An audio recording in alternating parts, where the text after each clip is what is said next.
Okay, so this is the warehouse where all of our produce arrives on a daily basis. Everything gets separated, it's checked for quality, and then we pack everything and put it into the boxes before it gets sent out to the customers. What's the logic in this country trying to grow its own food? To the outsider it seems a bit crazy. I think every country has to have a food supply. You know, it's crucial for them to have food supply, whether it's in the middle of the desert or whether it's in a European country. And the UAE has become very aware of that. And a lot of the vegetables that you see here are grown inside greenhouses where the temperature's controlled. It still limits the variety, but a lot more can be grown throughout the region. As we're growing as a business, we need to have more supply. So we are looking at organic farms a little bit further afield in regional areas. But does that not kind of defeat the object? Because people think organic, they think local, they think good for the environment, a lower carbon footprint.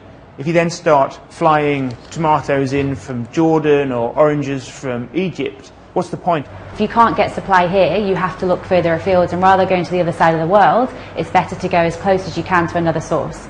You've also run a market stall, a farmer's market, and this is where people first started buying these boxes of fruit and vegetables.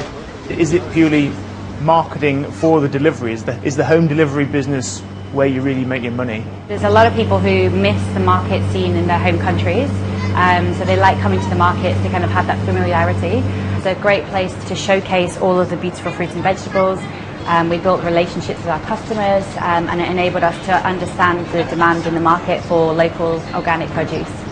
So who is it that you're targeting? You mentioned expats. Is that who makes up the bulk of your customers? Yes, so at the moment expats do make up around 90% of our customers, but the local Emirati is certainly an area that we're reaching out to communicate more to them and let them know that they can buy directly through us from the farms rather than going to the big supermarkets to buy. The whole concept of Ripe is that we are making it easy for you to come and buy the produce. And you say you're targeting the local Emirati community.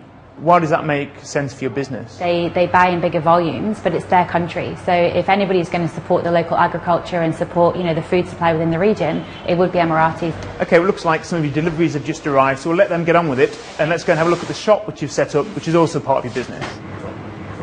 Everything in the shop has been grown in UAE farms, so we don't have any fresh items here that are outside the country. How do these prices compare to what you'd pay in the supermarket? We've got some of the produce here. We've got a bag of peppers. They are 15 dirhams, which is about $4 US, and that seems quite expensive.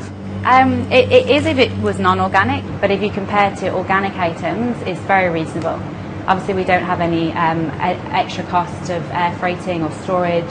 Everything comes direct here, so we do try to keep our costs to a minimum. How is something in this region classified as organic? Is there an issue of what some people call organic here is different from what would be accepted as organic in other parts of the world? All certifications for organic vary, but they all stick to the same principles of nothing added to the fruit or vegetables to change the natural position of them.